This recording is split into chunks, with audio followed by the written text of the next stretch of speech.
actor Mark Addy, probably best known for playing Dave Horsfall in The Full Monty. Do you know what? I didn't know the surname until I said it just then. I was just saying Dave from The Full Monty. We all know the film. More recently, he's been starring in the sci-fi thriller series The Rig as the oil company manager David Koch.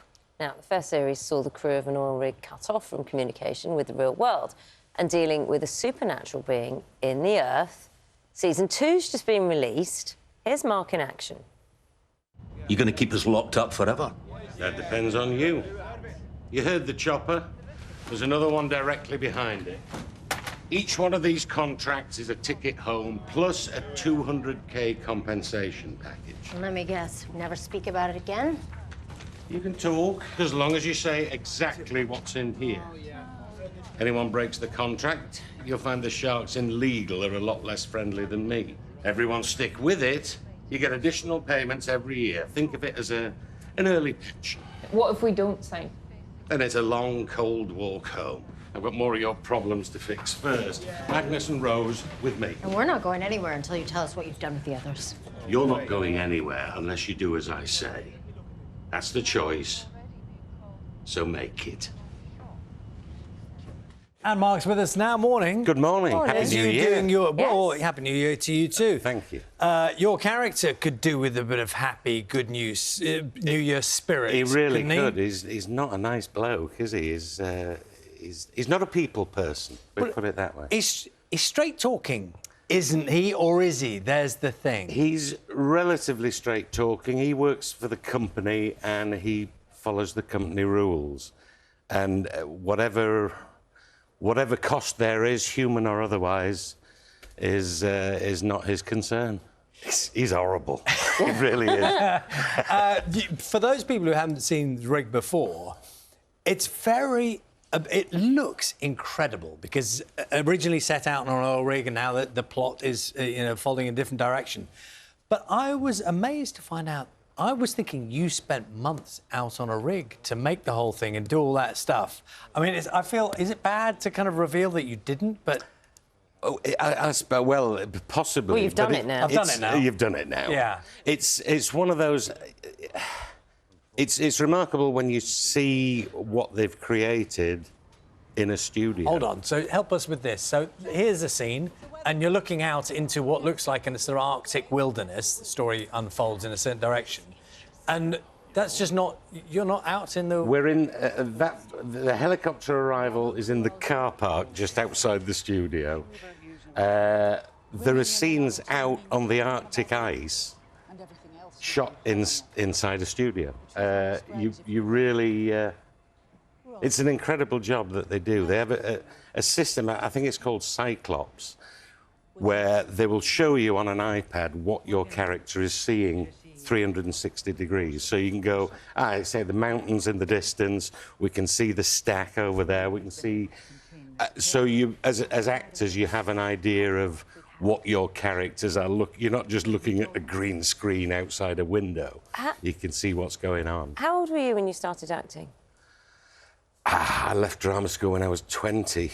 So about 40 years? Yeah. So you went to drama school, so you learnt a craft, as in you would be in a place, and now we've got technology, 40 years on, with different technology. Yeah, absolutely. Does it feel like you're still utilising those traditional skills you learned? Yeah, you do. You need to have an imagination, and you need to know how to transform your imagination into a performance that an audience will understand. So the basics are the same, but tools like certain AI is helpful for that as well, because it allows us into the world of these Do you think if you were filming The Full Monty today, you would want use of CGI? Who knows? The possibilities are endless in that in that respect. You're blushing. I know, I'm a bit embarrassed. Why? It's just Just the thought, my kids. Have you watched it with them? Yes, but it was a while ago, and it was like they were watching a horror movie. The idea of, but they got it in the end. But it was just the idea of seeing your dad with no That's clothes just because on. it's one of the most heartwarming stories and the most heartwarming films. Like, no one, I don't know anyone who's watched it and go, well, didn't care. People will love you for that. They'll always talk to you about that. I'm surprised that it's at its longevity terms of. It's given you credit to play nasty characters like this. Yes, that's the nice thing. It was a great first experience of movie making, and one that's it'd be tough to rival. I'm sure you don't want to talk about Full Monty all the time, but I'm going to ask you one more thing. Okay. Do you get people sort of calling out to you? Because you're a very recognisable character, and that movie is steeped in people's kind of imagination. They love that film. Does it happen? You're at the supermarket checkout, and yes. It does. Didn't recognise you with your clothes on. Is it one that you get quite a lot? Even now. Even now, yeah. 25 years down the line, it's amazing. And you can't complain about that. Something that's just touched people in a certain way. Yeah, and now the terrific ensemble, I think that's the phrase you use, cast for this rig, isn't it? It's a great group of people. Some brilliant actors. Do you watch this back with your kids? Yes. Yeah. And do they critique you, or do they just get involved in it and enjoy it? The biggest, their favourite moment from Series 1 was the point where Owen Teale hits my character full in the face. Oh, yeah. They found that hilarious.